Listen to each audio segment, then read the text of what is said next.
Hello friends, welcome to jobs in Telugu YouTube channel. Friends, ఈరోజు వచ్చినటువంటి important updates ఈ వీడియోలో చూద్దాము. వీడియో చూస్తున్న ప్రతి ఒక్కరు కూడా వీడియోని లైక్ చేసి ఛానల్ని సపోర్ట్ చేయండి. మీకు యూజ్ అయ్యే ప్రతి ఇన్ఫర్మేషన్ మన ఛానల్ ద్వారా అందించడం జరుగుతుంది. సో ప్రతి ఒక్కరు కూడా సపోర్ట్ చేయండి. ఫస్ట్ టైం మన ఛానల్ని విజిట్ చేస్తే సబ్స్క్రైబ్ చేసుకొని బెల్ సింబల్ని యాక్టివేట్ చేసుకోండి. ఫ్రెండ్స్, తెలంగాణ తెలుగు మీడియం అభ్యర్థుల కోసం జనరల్ స్టడీస్ ఆబ్జెక్టివ్ బిట్స్ మెటీరియల్ని ప్రిపేర్ చేయడం జరిగింది. ఇవి తెలంగాణకి సంబంధించిన అన్ని కాంపిటేటివ్ ఎగ్జామినేషన్స్తో పాటు రైల్వే ఎన్టీపీసీ గ్రూప్ డీకి సంబంధించి తెలుగు మీడియంలో ఎవరైతే ప్రిపేర్ అవుతున్నారో వారికి కూడా ఈ జిఎస్ బిట్స్ అనేవి యూజ్ అవుతాయి. ఇవి ప్రీవియస్ ఎగ్జామ్స్లో అడిగినటువంటి బిట్స్తో పాటు మోస్ట్ ఇంపార్టెంట్ బిట్స్ అన్నీ కలిపి ఇవి ప్రిపేర్ చేయడం జరిగింది. అన్ని టాపిక్స్ ఉన్నాయి. డిస్క్రిప్షన్లో నేను మీకు శాంపిల్ పీడిఎఫ్ అలాగే కంప్లీట్ పీడిఎఫ్కి సంబంధించిన లింక్స్ అయితే ప్రొవైడ్ చేస్తాను. శాంపిల్ పీడిఎఫ్ చూసి మీకు నచ్చినట్లయితే కంప్లీట్ పీడిఎఫ్ని డౌన్లోడ్ చేసుకోండి. డిస్క్రిప్షన్లో లింక్స్ ఉంటాయి, చూడండి. ఫ్రెండ్స్, ఫస్ట్ అప్డేట్ చూసుకున్నట్లయితే కానిస్టేబుల్ రిక్రూట్మెంట్కి సంబంధించి ఏ విధంగా ప్రిపేర్ అవ్వాలి, ఎటువంటి ప్రిపరేషన్ ప్లాన్ని పెట్టుకోవాలి అనేటువంటి డీటెయిల్స్తో ఈరోజు ఈనాడు న్యూస్ పేపర్లో ఈ యొక్క ఆర్టికల్ అయితే రావడం జరిగింది. సో ఎటువంటి రెఫరెన్స్ పుస్తకాలు చదవాలి, అలాగే ఎటువంటి అంశాలపై మీరు ఎక్కువగా దృష్టి కేంద్రీకరించాలి అనేటువంటి అంశాలను ఇక్కడైతే మెన్షన్ చేశారు. సో దీనికి సంబంధించినటువంటి ఒక పేపర్ క్లిప్పింగ్స్ని నేను మన ఛానల్ యొక్క టెలిగ్రామ్ గ్రూప్లో పోస్ట్ చేస్తాను. సో డిస్క్రిప్షన్లో టెలిగ్రామ్ గ్రూప్ లింక్ ఉంటుంది, జాయిన్ అవ్వండి. సో ఇక్కడ చూసుకున్నట్లయితే 6వ తరగతి నుంచి 10వ తరగతి వరకు పాఠ్య పుస్తకాలు చదవాలని చెప్పేసి మెన్షన్ చేశారు.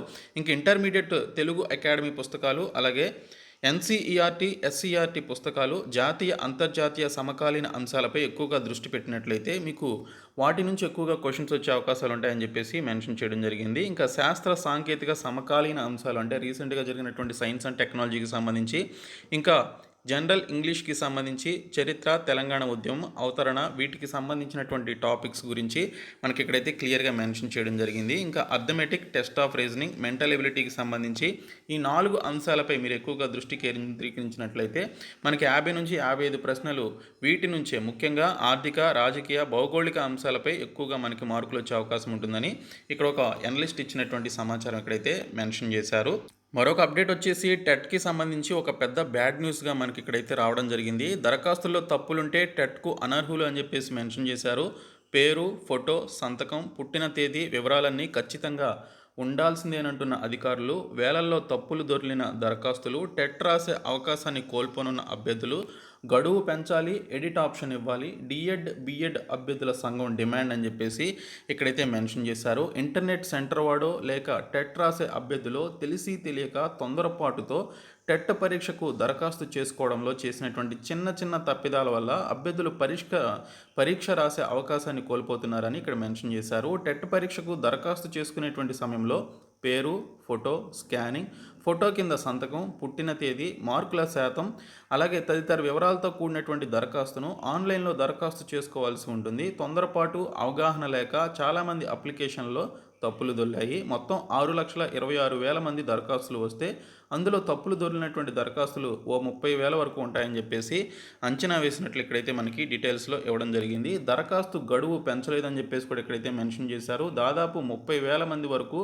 తప్పులుగా దరఖాస్తులు సబ్మిట్ చేసినటువంటి వారు ఉన్నారని చెప్పేసి ఇక్కడైతే మనకి ఇన్ఫర్మేషన్ ఇచ్చారు. సో వారందరూ కూడా ఈ యొక్క ఎగ్జామినేషన్ రాయలేకపోయే అవకాశం అయితే ఉంటుందని ఇక్కడైతే మెన్షన్ చేయడం జరిగింది. అధికారులేమో ఎటువంటి తప్పులు లేకుండా ఉంటేనే వారికి హాల్ టికెట్స్ కానీ ఎగ్జామినేషన్ కండక్ట్ చేయడం కానీ చేస్తామని చెప్పేసి ఇక్కడ సమాచారం అయితే ఇచ్చారు. సో ఇక్కడైతే చాలామంది తప్పులు అయితే దొరికాయి. ఎడిట్ ఆప్షన్ ఇచ్చినట్లయితే అవన్నీ కూడా మీరు ఎడిట్ చేసుకోవచ్చు అని చెప్పేసి ఇక్కడైతే ఈ పర్టికులర్ టెట్కి సంబంధించినటువంటి సంఘం కోరుతోంది. మొత్తం 6,26,000 మంది దీనికి సంబంధించి అప్లికేషన్స్ అయితే పెట్టుకున్నట్లు మెన్షన్ చేశారు. సో టెట్కు ఏ జిల్లాల నుంచి ఎక్కువ అప్లికేషన్స్ వచ్చాయి, ఏ జిల్లాల నుంచి తక్కువ అప్లికేషన్స్ వచ్చాయి అనేది ఇక్కడ మనకి లిస్ట్ అయితే వచ్చింది. అత్యధికంగా హైదరాబాద్ జిల్లా నుంచి 30,000 మంది అప్లికేషన్స్ అయితే పెట్టుకున్నారు. చాలా తక్కువగా ములుగు జిల్లా నుంచి దరఖాస్తులు అయితే వచ్చాయని మెన్షన్ చేశారు. మొత్తం 6,26,928 మంది దరఖాస్తులు అయితే చేసుకున్నారు. పరీక్ష రాసే అభ్యర్థుల సంఖ్య మాత్రం 3,79,101 మంది ఉన్నారు. వీరిలో 2 పేపర్లు రాసేవారు ఉండడంతో అప్లికేషన్ల సంఖ్య ఎక్కువగా ఉన్నట్లు అధికారులు చెప్తున్నారు. ములుగు జిల్లా నుంచి టెట్ పరీక్ష రాయబోయేటువంటి అభ్యర్థుల కోసం 1920 మంది మాత్రమే ఉన్నారు. అత్యధికంగా హైదరాబాద్ జిల్లా నుంచి 30,000 మంది దీనికి సంబంధించి అప్లికేషన్స్ అయితే పెట్టుకున్నారు. మంగళవారం దరఖాస్తుకు చివరి రోజు కావడంతో సాయంత్రం వరకు 5,929 మంది రాష్ట్ర వ్యాప్తంగా దరఖాస్తు చేసుకున్నారని డీటెయిల్స్లో ఇవ్వడం జరిగింది. టెట్ అప్లికేషన్స్లో తప్పులుంటే పరీక్ష రాయనీయరట అని చెప్పేసి వెలుగు న్యూస్ పేపర్లో కూడా వచ్చింది. ఇక్కడ చూసినట్లయితే పేరు, పుట్టిన తేదీ, ఫోటో, సంతకం కీలకం అంటున్న అధికారులు ఎడిట్కు ఛాన్స్ ఇవ్వాలని చెప్పేసి అభ్యర్థుల విజ్ఞప్తి అని ఇక్కడైతే మనకి డీటెయిల్స్లో ఇచ్చారు. ఇంకా జిల్లాల వారీగా వచ్చినటువంటి అప్లికేషన్స్ లిస్ట్ కూడా మనకి ఇక్కడైతే మెన్షన్ చేశారు. హైదరాబాద్ జిల్లా నుంచి అత్యధికంగా 30,000, రంగారెడ్డి నుంచి 22,878, ఆ తర్వాత నల్గొండ నుంచి 24,841, మహబూబ్ నగర్ నుంచి 20,160, ఖమ్మం నుంచి 19,920, తర్వాత కరీంనగర్ నుంచి 18,720 మంది, నిజామాబాద్ నుంచి 17,760, హనుమకొండ నుంచి 15,000, సూర్యాపేటలో 14,888, అతి తక్కువగా 1920 మందితో ములుగు జిల్లా నుంచి, భూపాలపల్లిలో 2,160, కొమరం భీం ఆసిఫాబాద్ నుంచి 5,040, పెద్దపల్లి జిల్లాలో 5,280, అలాగే ఇక్కడ చూసుకున్నట్లయితే మొత్తంగా ఈ పర్టికులర్ సెంటర్లో మనకి అప్లికేషన్స్ అయితే పెట్టుకున్నారని మెన్షన్ చేయడం జరిగింది. మొత్తంగా 3,90,000 అప్లికేషన్స్ అయితే వచ్చాయి. సో దీనికి సంబంధించి చూసుకున్నట్లయితే పేపర్ 1కు 3,50,000 మంది, పేపర్ 2కి 2,76,000 మంది ఇక్కడైతే అప్లికేషన్స్ పెట్టుకున్నారని చెప్పేసి డీటెయిల్స్లో ఇచ్చారు. ఇంకా ఇంటర్వ్యూలు లేవు. గ్రూప్ 1, గ్రూప్ 2 కొలువులపై సర్కారు సంచలన నిర్ణయం అని చెప్పేసి మెన్షన్ చేశారు. ప్రిలిమ్స్, మెయిన్స్ ఆధారంగానే పోస్టులకు ఎంపిక, పోలీస్ జాబ్స్కు వయోపరిమితి 3 ఏండ్ల పెంపు, విశ్వవిద్యాలయాల్లో 3,500 ఖాళీ కొలువుల భర్తీ, నియామకాల కోసం కామన్ రిక్రూట్మెంట్ బోర్డు ఏర్పాటు, మహిళా విశ్వవిద్యాలయం ఏర్పాటుకు ఆమోదం, వైద్య విద్యా డైరెక్టర్, ఏడీలుగా వైద్య కళాశాలల ప్రొఫెసర్లు, మంత్రిమండలి సమావేశంలో పలు కీలక నిర్ణయాలు అని చెప్పేసి ఇక్కడైతే మనకి డీటెయిల్స్లో ఇవ్వడం జరిగింది. సో వర్సిటీల్లో 3,500 పోస్టుల భర్తీకి సంబంధించి ఒక కామన్ నియామక బోర్డు ద్వారా, రిక్రూట్మెంట్ బోర్డు ద్వారా మనకి ఒక రిక్రూట్మెంట్ అయితే చేయబోతున్నారు. సో వర్సిటీలో ఉన్నటువంటి both teaching and non teaching పోస్టులకి సంబంధించి మనకి ఈ యొక్క కామన్ రిక్రూట్మెంట్ బోర్డు ద్వారా మనకి త్వరలో నోటిఫికేషన్ అయితే రిలీజ్ కాబోతోంది. ఇంకా మనకి అన్ని న్యూస్ పేపర్స్లో ఈ యొక్క గ్రూప్ 1, గ్రూప్ 2 ఇంటర్వ్యూలకు సంబంధించినటువంటి రద్దు గురించి, అలాగే పోలీస్ రిక్రూట్మెంట్ అభ్యర్థుల 3 ఏళ్ల వయస్సు సడలింపుకు సంబంధించి కూడా మనకి ఇన్ఫర్మేషన్ అయితే రావడం జరిగింది. దీనికి సంబంధించి మనకి అఫీషియల్గా జీవో కూడా రిలీజ్ చేయడం జరిగింది, సిఎస్. సో ఇక్కడ చూసుకున్నట్లయితే మనకి గ్రూప్ 1, గ్రూప్ 2కి సంబంధించి ఈ యొక్క ఇంటర్వ్యూలను రద్దు చేస్తూ రిలీజ్ చేసినటువంటి జీవో నెంబర్ 47ను నిన్న రిలీజ్ చేయడం జరిగింది. సో ఈ మేరకు రాష్ట్ర ప్రభుత్వం ప్రధాన కార్యదర్శి జీవో నెంబర్ 47ను జారీ చేసినట్లుగా ఇక్కడైతే మనకి క్లియర్గా మెన్షన్ చేశారు. ఇక్కడ ఇంకొక గుడ్ న్యూస్ ఏంటంటే గ్రూప్ 1తో సహా అన్ని నియామకాలకు రాత పరీక్షలే అని చెప్పేసి మెన్షన్ చేశారు. సో ఏ పోస్ట్కి కూడా ఇంటర్వ్యూలు అయితే ఉండవు. సో గ్రూప్ ఉద్యోగాలకు సంబంధించి సన్నద్ధమవుతున్నటువంటి నిరుద్యోగులకు శుభవార్త. ఉద్యోగ నియామకాల్లో ఇప్పటి వరకు అనుసరించినటువంటి ఇంటర్వ్యూల విధానానికి స్వస్తి పలికింది. గ్రూప్ 1తో సహా ఇతర అన్ని పోస్టులకు కేవలం రాత పరీక్షల ఆధారంగానే భర్తీ చేయాలని చెప్పేసి నిర్ణయించింది. సో అయితే క్యాబినెట్ తీసుకున్నటువంటి నిర్ణయం తర్వాత ఆ ఉత్తర్వులు వెలువరించినట్లు దీనికి సంబంధించి ఇక్కడైతే మనకి మెన్షన్ చేశారు. టీఎస్పీఎస్సీతో సహా ఇతర నియామక ఏజెన్సీలన్నీ కూడా ఇదే విధానాన్ని అనుసరించాలని చెప్పేసి ఆదేశించినట్లుగా మనకి ఇక్కడైతే క్లియర్గా మెన్షన్ చేశారు. ఇంకా ఇంటర్వ్యూల రద్దుపై ప్రభుత్వ ఉత్తర్వులు అని చెప్పేసి ఇక్కడ ఒక ఇన్ఫర్మేషన్ అయితే వచ్చింది. సమగ్ర శిక్ష అంచనా బడ్జెట్ 2,700 కోట్లు అని చెప్పేసి మెన్షన్ చేశారు. వచ్చే విద్యా సంవత్సరంలో సమగ్ర శిక్ష ప్రాజెక్టులో 2,700 కోట్లు ఖర్చు చేసేందుకు ప్రతిపాదనలు సిద్ధమయ్యాయి.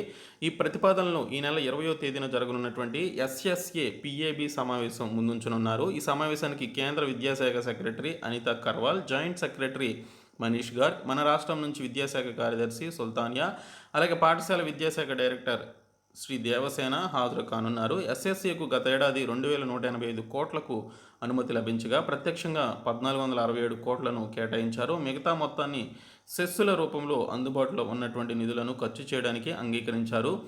ఉచిత పాఠ్య పుస్తకాలు, యూనిఫామ్లు, కేజీబీవీలు, అర్బన్ రెసిడెన్షియల్ స్కూళ్ళు, ఎంఆర్సి, సిఆర్సి గ్రాంట్స్, అవుట్సోర్సింగ్ ఉద్యోగుల వేతనాలు, టీచర్ల వేతనాల్లో కొంత వాటా, నిపుణ్ భారత్, అలాగే ఎఫ్ఎల్ఎన్ కార్యక్రమాలతో పాటు సివిల్ వర్క్స్, స్మార్ట్ క్లాస్ రూమ్లు, అలాగే ఇన్ఫర్మేషన్ టెక్నాలజీ కోసం ఈ నిధులను వెచ్చిస్తారని చెప్పేసి మెన్షన్ చేశారు. ఎస్ఎస్ఏ గురించి అప్డేట్ ఉందా అని చెప్పేసి కొంతమంది కామెంట్స్ చేస్తూ ఉంటారు. సో దీనికి సంబంధించి వచ్చినటువంటి అప్డేట్ ఇదే. ఇంకా ఎస్జిటి పోస్టులు డిఎడ్ అభ్యర్థులకే దక్కాలి అని చెప్పేసి ఇక్కడ ఒక ఇన్ఫర్మేషన్ ఇవ్వడం జరిగింది. సో ఇక్కడ చూసుకున్నట్లయితే సెకండరీ గ్రేడ్ టీచర్ పోస్టులను డిప్లొమా ఇన్ ఎలిమెంటరీ ఎడ్యుకేషన్ పూర్తి చేసినటువంటి అభ్యర్థులకు మాత్రమే అర్హులని చెప్పేసి 2011లో సుప్రీంకోర్టు స్పష్టంగా తీర్పు ఇచ్చిందని, ఆ తీర్పు మేరకు national council for teacher education gazette notification కూడా జారీ చేసింది. దాని ప్రకారమే రాష్ట్రంలో చేపట్టినటువంటి నియామకాల్లో ఎస్జిటి పోస్టులను బిఎడ్ అభ్యర్థులకు తీసుకోలేదు. కానీ సుప్రీంకోర్టు తీర్పుకు విరుద్ధంగా ఎన్సిటిఈ ఎస్జిటి పోస్టులకు సంబంధించి దీనికి సంబంధించి బిఎడ్ వారిని కూడా అర్హులుగా చేస్తూ మళ్ళీ గెజిట్ నోటిఫికేషన్ జారీ చేసిందని ఇక్కడైతే ఇన్ఫర్మేషన్ ఇచ్చారు. ఇంకా కేజీబీవీలో ఉద్యోగాలని చెప్పేసి ఒక ఇన్ఫర్మేషన్ వచ్చింది. అర్హులైనటువంటి వారు దరఖాస్తు చేసుకోవాలి. డిఈఓ గోవిందరాజులు అని చెప్పేసి నాగర్ కర్నూలు నుంచి ఈ యొక్క ఇన్ఫర్మేషన్ అయితే మనకి రావడం జరిగింది. సో ఇక్కడ చూసుకున్నట్లయితే కస్తూర్బా గాంధీ బాలికా విద్యాలయాల్లో అకౌంటెంట్, ఏఎన్ఎం కాంట్రాక్ట్ పోస్టులకు అర్హులైనటువంటి మహిళా అభ్యర్థుల నుంచి దరఖాస్తులను స్వీకరిస్తున్నట్లు జిల్లా విద్యాశాఖ అధికారి ఇక్కడ గోవిందరాజులు మంగళవారం ఓ ప్రకటనలో పేర్కొన్నారు. నేటి నుంచి ఈ నెల 20వ తేదీ వరకు సంబంధిత ధృవీకరణ పత్రాలతో కార్యాలయంలో దరఖాస్తు చేసుకోవాలని సూచించారు. అకౌంటెంట్గా పనిచేయడానికి బీకామ్ అకౌంట్స్ అలాగే కంప్యూటర్స్ పరిజ్ఞానం, ఏఎన్ఎంగా పనిచేయడానికి ఇంటర్, ఏఎన్ఎం ట్రైనింగ్ విద్యార్హతలు ఉన్నవారు అర్హులని చెప్పేసి తెలిపారు. అకౌంటెంట్ పోస్టుల ఖాళీ వివరాలను ఓపెన్ మహిళ అలాగే 3, ఎస్సీ మహిళకి 1, ఎస్టీ మహిళకి 1, బీసీబీ మహిళకి 1, మొత్తం 6 పోస్టులు ఉన్నాయి. ఏఎన్ఎం పోస్టులకి సంబంధించి ఓపెన్ మహిళకి 1, పై పోస్టులను అకాడమిక్ మెరిట్ ఆధారంగా ఎంపిక చేయనున్నట్లు తెలిపారు. ఇంకా ఇండి బ్యాంక్లో మనకి ఇక్కడ చూసుకున్నట్లయితే 73 పోస్టులతో నోటిఫికేషన్ వచ్చింది. Head accountant, DP staff, branch హెడ్కి సంబంధించిన వేకెన్సీస్ అయితే ఉన్నాయి. ఇండి బ్యాంక్ ఆన్లైన్.com అనేటువంటి సైట్లోకి వెళ్ళి అప్లై చేయొచ్చు. ఇంకా బీఎస్ఐలో మనకి ఇక్కడ బ్యూరో ఆఫ్ ఇండియన్ స్టాండర్డ్స్ నుంచి 384 పోస్టులతో అసిస్టెంట్ డైరెక్టర్, స్టెనోగ్రాఫర్, టెక్నికల్ అసిస్టెంట్కి సంబంధించి వేకెన్సీస్ అయితే వచ్చాయి. మే 9 దీనికి సంబంధించి లాస్ట్ డేటు. BIS.gov.in అనేటువంటి సైట్లోకి వెళ్ళి అప్లై చేయండి. ఇంకా ఎన్ఎండిసి నుంచి మనకి ఇక్కడ చూసినట్లయితే మెడికల్ ఆఫీసర్, జాయింట్ సిఎంఓ నుంచి సిఎంఓకి సంబంధించిన పోస్టులు అయితే విడుదల కావడం జరిగింది. సో ఇవి ఈరోజు వచ్చినటువంటి అప్డేట్స్. సో ఈ వీడియోని మీ ఫ్రెండ్స్కి షేర్ చేయండి, మన ఛానల్ సబ్స్క్రైబ్ చేయండి. Thank you so much.